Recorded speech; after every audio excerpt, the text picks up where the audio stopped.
German എക്സാംസിൽ ടെൽക്കാണോ better അതോ ഗ്യോത്തയാണോ better? ഈ ഒരു സംശയം നിങ്ങളുടെ മനസ്സിലും ഉണ്ടോ?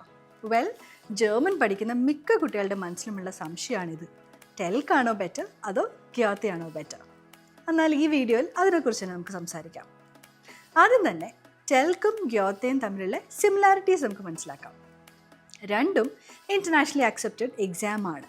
അതായത് CEFR സ്കെയിലായിട്ട് അലൈൻ ചെയ്തതാണ്. CEFR എന്ന് പറയുമ്പോൾ common European framework of reference for languages. അതുകൊണ്ട് തന്നെ ഇൻ്റർനാഷണലി എല്ലാവരും ആക്സെപ്റ്റ് ചെയ്യുന്നതാണ്.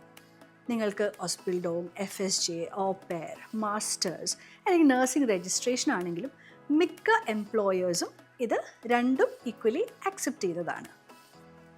ഇനി ടെൽക്കായാലും ഗ്യോത്തയായാലും 4 മേജർ മോഡ്യൂൾസായ ലിസ്ണിംഗ്, റീഡിംഗ്, റൈറ്റിംഗ്, സ്പീക്കിംഗ്. അതായത് ജർമ്മൻ ടേംസിൽ നമ്മൾ പറയുകയാണെങ്കിൽ ഹ്യോറൻ, ലേസൺ, ഷ്രൈബൻ, സ്പ്രെഹൻ, ഈ 4 മോഡ്യൂൾസിലാണ് നിങ്ങൾ അസസ് ചെയ്യുന്നത്.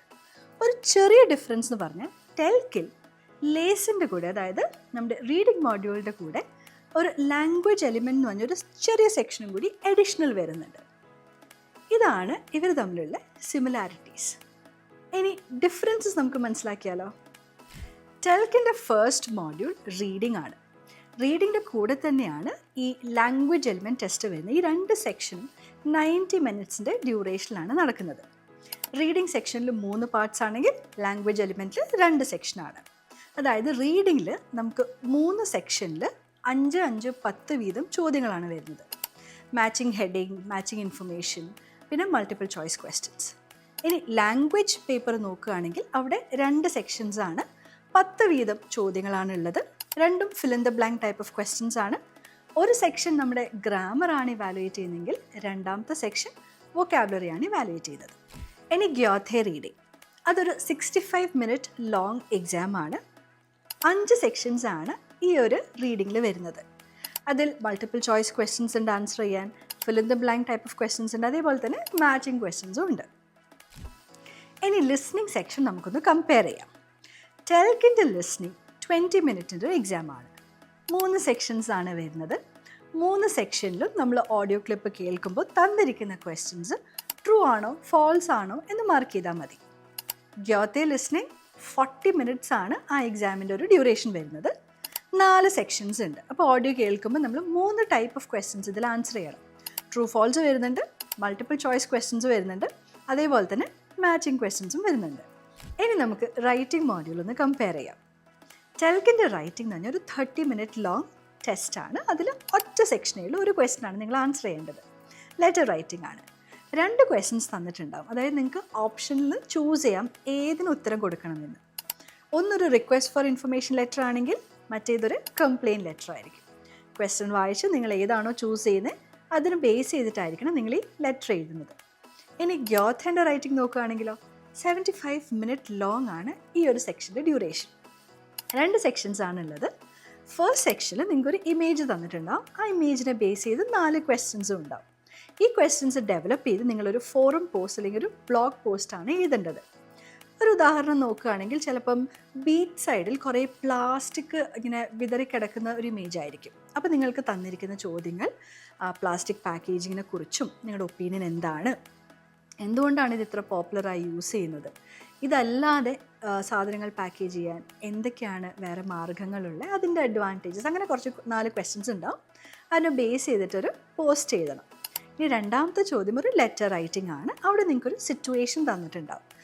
ഒരു ഉദാഹരണം നോക്കുകയാണെങ്കിൽ നിങ്ങളൊരു ജർമ്മൻ കമ്പനിയിൽ ഇൻറ്റേൺഷിപ്പ് ചെയ്യുകയാണ്. പക്ഷേ വർക്ക് ലോഡ് കാരണം നിങ്ങൾക്കിനി തുടരാൻ ആഗ്രഹമില്ല. അപ്പോൾ നിങ്ങളുടെ സൂപ്പർവൈസറിന് ഒരു ലെറ്റർ എഴുതണം.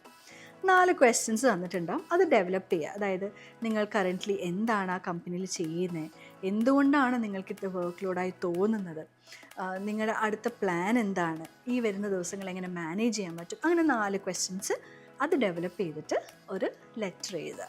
ഇങ്ങനെയാണ് ഗ്യോത്തെ റൈറ്റിംഗ്. 4ാമത്തെ മോഡ്യൂൾ സ്പീക്കിംഗ് ആണ്. ഇവിടെ ചില സിമിലാരിറ്റീസ് ഉണ്ട്. അതായത് ടെൽക്ക് സ്പീക്കിംഗ് ആയാലും ഗ്യോത്തെ സ്പീക്കിംഗ് ആയാലും 15 മിനിറ്റ്സ് ആണ് രണ്ടിൻ്റെ എക്സാം ഡ്യൂറേഷൻ വരുന്നത്. ഒരു 15 മിനിറ്റ്സ് അഡീഷണലി നിങ്ങൾക്ക് ഓൾറെഡി പ്രിപ്പറേഷനും കിട്ടും. പിന്നെ 2 എക്സാമിലാണെങ്കിലും നിങ്ങൾ ഒറ്റക്കല്ല എക്സാം അറ്റൻഡ് ചെയ്യുന്നത്, വേറൊരു കാൻഡിഡേറ്റിൻ്റെ കൂടെയാണ് നിങ്ങൾ എക്സാം അറ്റൻഡ് ചെയ്യുന്നത്. 2 കാൻഡിഡേറ്റ്സ് ഒരുമിച്ച് അങ്ങോട്ടും ഇങ്ങോട്ടും സംസാരിക്കുകയും ചെയ്യും, ഒരു എക്സാമിനറും ഒരു ഇവാലുവേറ്ററും ഉണ്ടാവും. ഇങ്ങനെയാണ് ഈ സ്പീക്കിംഗ് എക്സാമിൻ്റെ പാറ്റേൺ വരുന്നത്. ഇനി ടെൽക്ക് സ്പീക്കിങ്ങിൽ 3 സെക്ഷൻസ് ആണുള്ളത്. നമ്മുടെ സെൽഫ് ഇൻട്രൊഡക്ഷന് ശേഷം നിങ്ങൾക്കൊരു ടോപ്പിക്ക് കിട്ടും. ഉദാഹരണത്തിന് ഈ അടുത്ത് വായിച്ചൊരു ബുക്കിനെ കുറിച്ചായിരിക്കും ടോപ്പിക്. അപ്പോൾ അതിനെക്കുറിച്ച് നിങ്ങൾ സംസാരിച്ചതിന് ശേഷം നിങ്ങളുടെ പാർട്ട്ണർ, അതായത് അടുത്തൊരു കാൻഡിഡേറ്റ് ഉണ്ടല്ലോ, ആ കാൻഡിഡേറ്റ് നിങ്ങളോട് ചില ക്വസ്റ്റ്യൻസ് ചോദിക്കും, അതിനുള്ള ഉത്തരം പറയണം. അതേപോലെ നിങ്ങളുടെ പാർട്ട്ണറും ഒരു ടോപ്പിക് എടുത്ത് സംസാരിക്കും. നിങ്ങളത് കേട്ടതിന് ശേഷം പാർട്ട്ണറിനോട് ചില ക്വസ്റ്റ്യൻസ് ചോദിക്കുന്നു, അവർ സംസാരിച്ചതിനെക്കുറിച്ച് അത് ആൻസർ ചെയ്യണം. അതാണ് ഫസ്റ്റ് പാർട്ട്. സെക്കൻഡ് പാർട്ട് എന്ന് പറഞ്ഞാൽ ഒരു ഡിസ്കഷനാണ്. അപ്പോൾ നിങ്ങൾക്ക് കോമൺലി വായിക്കാൻ ഒരു ടെക്സ്റ്റ് തന്നിട്ടുണ്ടാവും. ചിലപ്പോൾ ആ ടെക്സ്റ്റിൽ ഗേൾസ് ആൻഡ് ബോയ്സിന് വേണ്ടിയുള്ള സെപ്പറേറ്റ് സ്കൂൾസിനെ കുറിച്ചായിരിക്കാം. അപ്പോൾ അതിൽ തന്നെ പല ഒപ്പീനിയൻസ് തന്നിട്ടുണ്ടാവും. അപ്പോൾ ആ ഒരു ടെക്സ്റ്റ് വായിച്ച് നിങ്ങൾ അങ്ങോട്ടും ഇങ്ങോട്ടും ഡിസ്കസ് ചെയ്യണം. എന്താണ് അഡ്വാൻറ്റേജസ്, ഡിസഡ്വാൻറ്റേജസ്, ആ രീതിയിൽ അങ്ങോട്ടും ഇങ്ങോട്ടും ചോദ്യങ്ങൾ ചോദിച്ചും ഒപ്പീനിയൻ പറഞ്ഞും ഒരു ഡിസ്കഷൻ. അതാണ് സെക്കൻഡ് സെക്ഷൻ.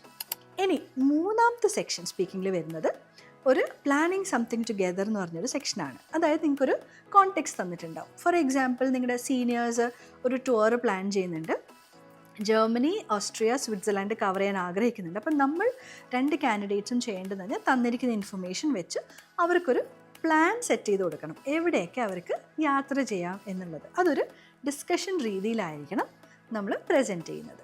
ഇനി ഗ്യോത്തെ സ്പീക്കിങ്ങിൽ 2 സെക്ഷൻസ് ആണുള്ളത്. ഫസ്റ്റ് സെക്ഷൻ എന്ന് പറഞ്ഞാൽ ടോപ്പിക് പ്രസൻറ്റേഷനാണ്. അതായത് ഒരാൾ ടോപ്പിക് എടുക്കുന്നു. ഫോർ എക്സാമ്പിൾ, ടോപ്പിക് ചിലപ്പം ഫിനാൻസിങ് സ്റ്റഡീസിനെ കുറിച്ചായിരിക്കാം. അതിൽ തന്നിരിക്കുന്ന 3-4 ക്വസ്റ്റ്യൻസ് ഉണ്ട്. അതിനെ ബേസ് ചെയ്തിട്ട് ഞാൻ ആ ടോപ്പിക്ക് പ്രസൻറ്റ് ചെയ്യുന്നു. അത് കേട്ടുകൊണ്ടിരിക്കുന്ന എൻ്റെ പാർട്ട്ണർ ഞാൻ പ്രസൻറ്റ് ചെയ്തതിന് ശേഷം എന്നോട് അതിനെക്കുറിച്ച് കുറച്ച് ക്വസ്റ്റ്യൻസ് ചോദിക്കുന്നു, ഞാൻ അതിന് ഉത്തരം നൽകുന്നു. അതേപോലെ തന്നെ എൻ്റെ പാർട്ട്ണറും ടോപ്പിക് പ്രസൻറ്റ് ചെയ്യുന്നു, ഞാൻ ചോദ്യങ്ങൾ ചോദിക്കുന്നു, അതിന് ഉത്തരം കിട്ടുന്നു. ഇതാണ് ഫസ്റ്റ് സെക്ഷൻ. ഇനി സെക്കൻഡ് സെക്ഷൻ എന്ന് പറഞ്ഞാൽ ഒരു ഡിബേറ്റ് അല്ലെങ്കിൽ ഡിസ്കഷൻ എന്ന് പറയാം. ഒരു ടോപ്പിക്ക് തന്നിട്ടുണ്ടാവും, ലൈക്ക് ഹോംവർക്ക് സ്കൂൾസിൽ നിർത്തലാക്കണോ അതോ വേണോ, അങ്ങനെ ഒരു ടോപ്പിക്ക് തന്നിട്ട് അതിനെക്കുറിച്ച് നമ്മൾ ഫോർ ആൻഡ് അഗെൻസ്റ്റ് കാര്യങ്ങൾ പറഞ്ഞ് സമ്മറൈസ് ചെയ്തിട്ട് ഒരു തീരുമാനത്തിലെത്തണം. അത് നമ്മൾ ഫോർ ആണോ ആ ടോപ്പിക് അല്ലെങ്കിൽ അഗെൻസ്റ്റ് ദ ടോപ്പിക് ആണോ എന്നത്. അപ്പോൾ ഇതാണ് ഗ്യോത്തെ സ്പീക്കിങ്ങിൻ്റെ ഒരു പാറ്റേൺ. സോ ഇപ്പം നിങ്ങൾക്ക് ടെൽക്കും ഗ്യോത്തയും തമ്മിലുള്ള സിമിലാരിറ്റീസും ഡിഫറൻസസും മനസ്സിലായല്ലോ. ഇനി ഇത് ബേസ് ചെയ്തിട്ട് നിങ്ങൾക്ക് തീരുമാനിക്കാം നിങ്ങൾക്ക് ഏത് എക്സാമാണ് better. MedCity International Academy. Trusted hands forever.